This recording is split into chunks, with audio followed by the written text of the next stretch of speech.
खेड कृषी उत्पन्न बाजार समितीच्या चाकणेतील महात्मा फुले मार्केटमध्ये बुधवारी 7 जानेवारी 2025 रोजी खाऊक बाजारात तरकारी मालाची आवक आणि भाव काय होते हे जाणून घेऊया।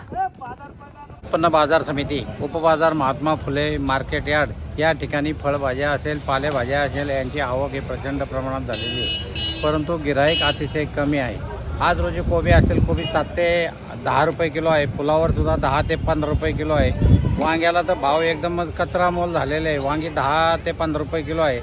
टमाटे सुद्धा 25 ते 30 रुपये किलो आहे, कारली 45 ते 50 रुपये किलो आहे। गवारीचे भाव मात्र टिकून आहेत, गवारी 90 ते 100 रुपये किलो आहे। दुधी भोपळा सुद्धा 10 ते 15 रुपये किलो आहे, डांगर भोपळा 15 ते 20 रुपये किलो आहे। शेवग्याचे भाव सुद्धा टिकून आहेत, शेवगा 270 ते 280 रुपये किलो आहे। मिरची सुद्धा काळी मिरची असेल 40 ते 45 रुपये किलो आहे, ज्वेलरी मिरची असेल ती 50 ते 55 रुपये किलो आहे। दोडका सुद्धा 45 ते 50 रुपये किलो आहे, शिमला मिरची सुद्धा 40 ते 50 रुपये किलो आहे।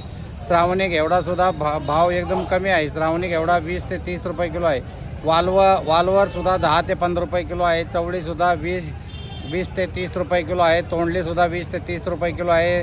राजमा सुद्धा 30 ते 35 रुपये किलो आहे, पावटा असेल पावटा 20 ते 25 रुपये किलो आहे। त्याचप्रमाणे भेंडी असेल, भेंडीचे भाव टिकून आहेत, भेंडी 45 रुपये किलो आहे।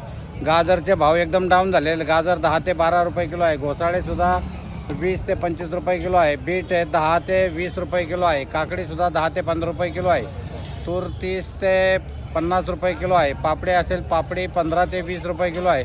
वाटाण्याचे भाव एकदम डाऊन झाले आहेत, वाटाणा 18 ते 22 रुपये किलो झालेले आहे। त्याचप्रमाणे पालेभाज्या असेल, पालेभाज्याच्या मात्र प्रचंड मंदी झालेली आहेत। कोथिंबीर असेल, कोथिंबीर 2 ते 3 रुपयाला गड्डी आहे, मेथीसुद्धा 3 ते 4 रुपयाला गड्डी आहे। त्याचप्रमाणे पालकसुद्धा 4 ते 5 रुपयाला गड्डी आहे। त्याचप्रमाणे शापू असेल, शापूसुद्धा 3 ते 4 रुपयाला गड्डी आहे।